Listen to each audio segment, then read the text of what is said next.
God has gifted us with Mother Earth and all creation, and He has given man a responsibility to look after His creation.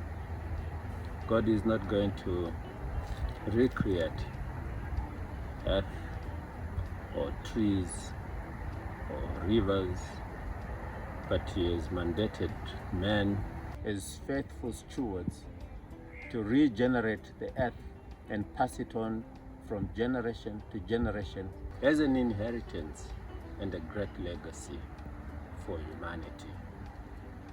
However, over the years, man has come up with destructive and failed systems that promoted slavery, colonization, racism, and now capitalism and neoliberal economic systems. These systems do not help in the advancement of humanity nor the earth, because they are exploitative in nature. They are consumptive, highly consumptive, individualistic, which has led to the destruction of Africa and the global south. As my good friend Dr. Yusuf Makhloud has always said, we borrow from future generations, and it is our responsibility to give back a better legacy, a better inheritance to this generation that we are borrowing from. Our Ubuntu civilization, our Ubuntu philosophy, of which is collaborative, which is futuristic, which is generational in thinking, has been put to the marginal sides of life. For example, in Africa, more than 500 million people in 2022 were among the poor people, which is almost 50% of the population. And more than 70% of Africa's population could not afford a healthy diet. And if you bring it closer home to Zimbabwe, this year from March to next year, May 2025, we need to assist more than 7 million people with food, which goes to show the damaging effects of the current systems and the legacies that we have inherited. Despite the fact that Africa has 65% of arable land, it still imports food from other parts of the world. And people have developed a dependence syndrome. This has to change. We need a new economic order, an economic order that will promote the identity of Africa, and that is anchored on the indigenous African cultural practices, blend of course with exogenous knowledge.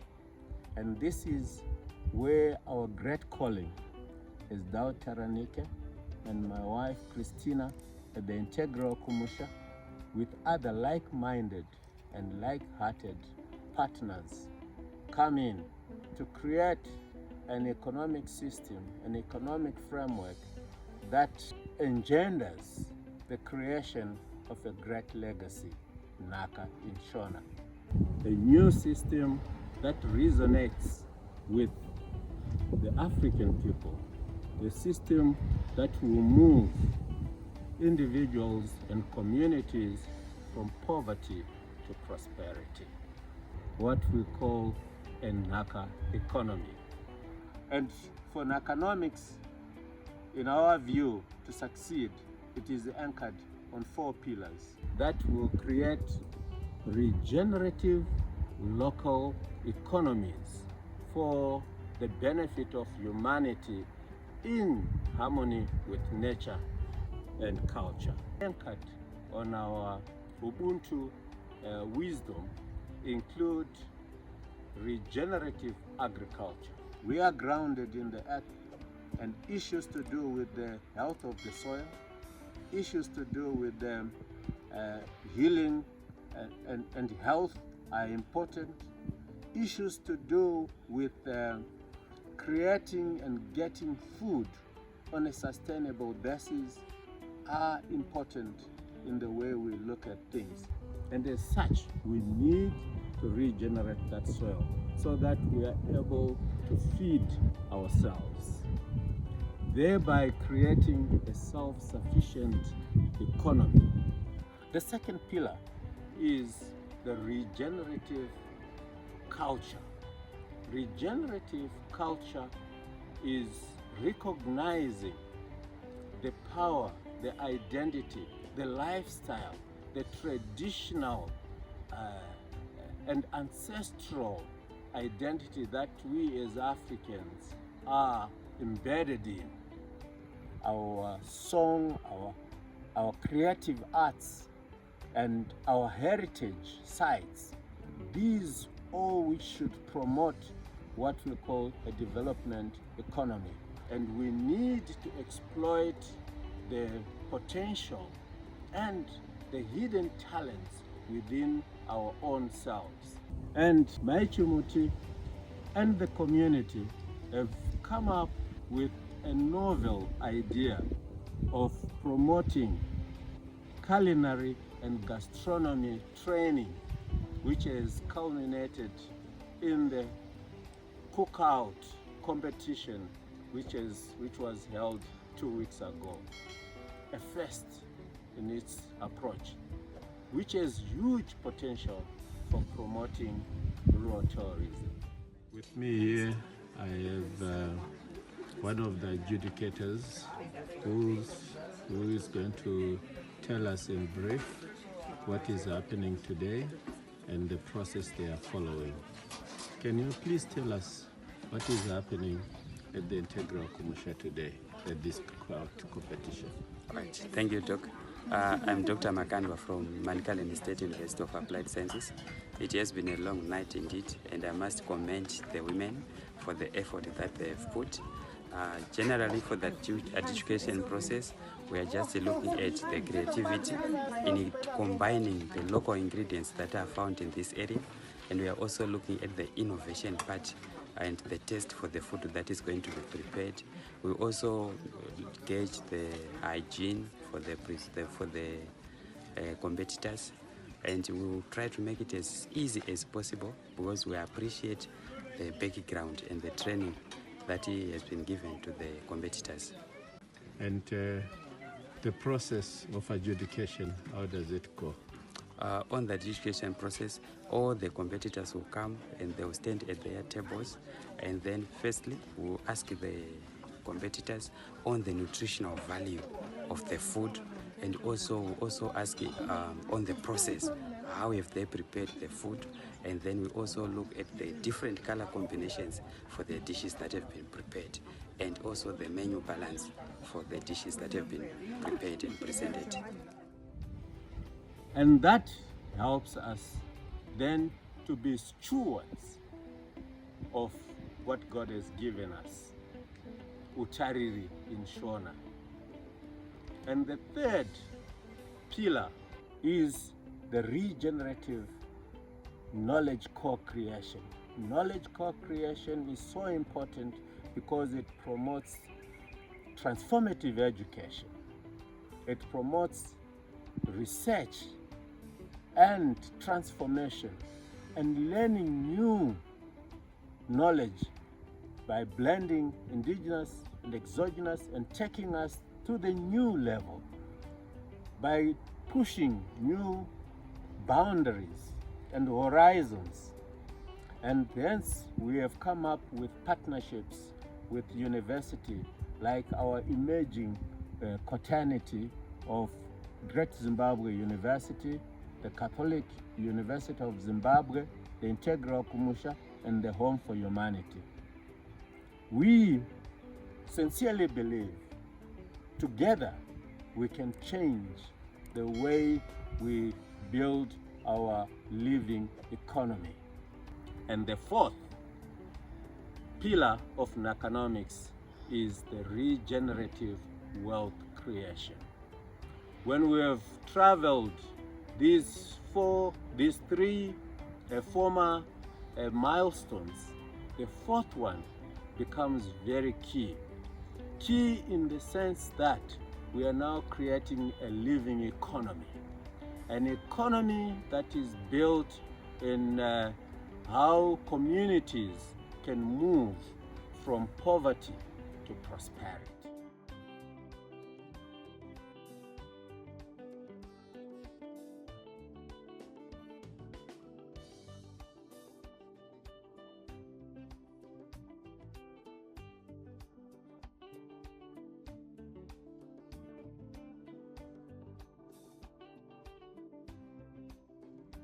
Not only for profit's sake. We look at the integral Kumusha in a totally different perspective as an alternative to the Western corporate firm, which emphasizes technology and enterprise, while the integral Kumusha incorporates nature, culture, technology, and enterprise, which is holistic in nature, and it applies to everyone.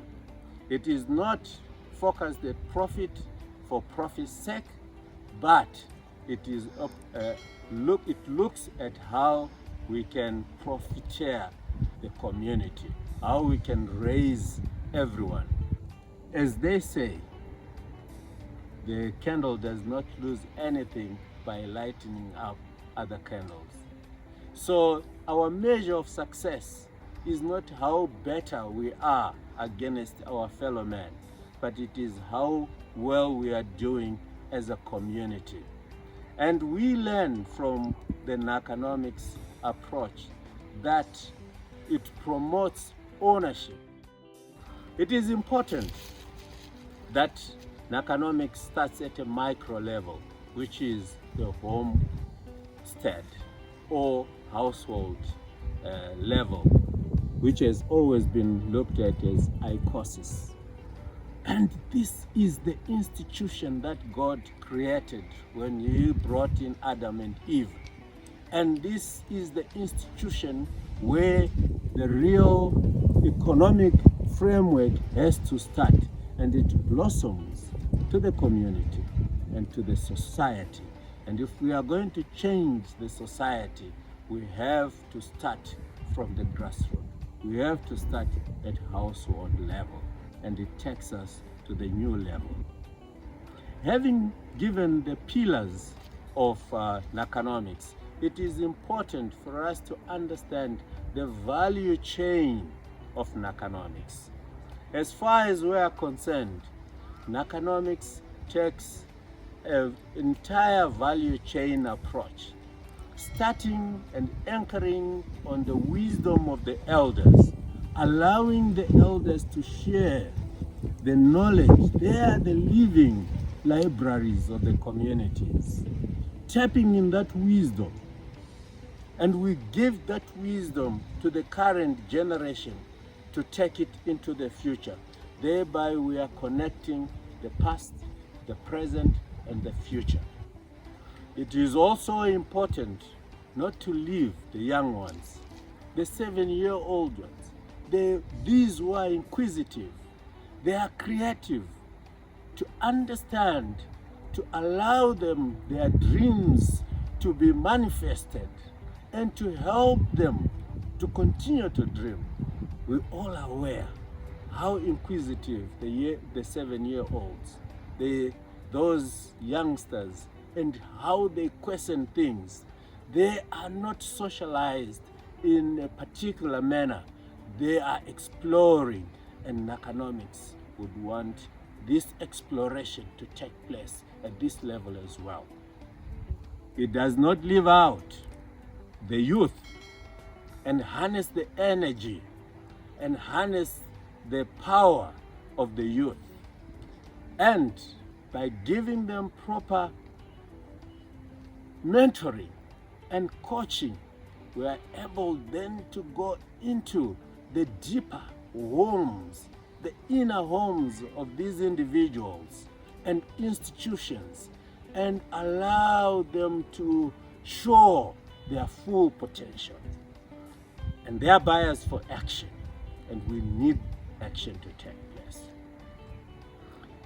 This is reinforced by our approach to promote women in this endeavor, to get them involved in current and future and the future. They are the glue that binds the family together, the communities together, the society together, and they bring out the unique qualities of patience, love, understanding, empathy, affection that we desperately need. And Nhakanomics need to hold to these qualities. And I'm saying, my friends, join me in this Nhakanomics journey. The journey that is creating a legacy, an inheritance for future generations. In this way, we are changing ourselves from the now into the future. We are becoming future ancestors who are responsible, who are great, and creating great legacies and great generations. Therefore, our value chain and the understanding of Nhakanomics starts with Mother Earth. Understand that the systems that we have inherited are destructive. And also, we need to bring in and midwife this Nhakanomics. And midwifing a new economic system, I'm not naive that it will be easy. The existing systems will resist.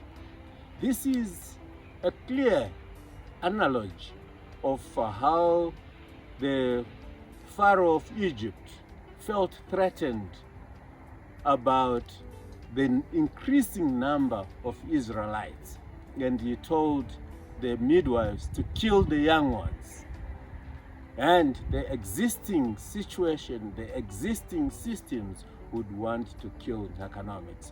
We are not naive about that, but we know there's midwives, that where there is pain, these are pains of joy, these are pains of giving life. And when it's difficult, we call in other experts to help us. And that's why it is collaborative. We work with the like-minded and like-hearted people who will help us to put footprints, who will help us to have milestones and touchstones to get to our ultimate goal of a new era and a new world economy, which will be birthed. Hence, Nhakanomics is here for us all.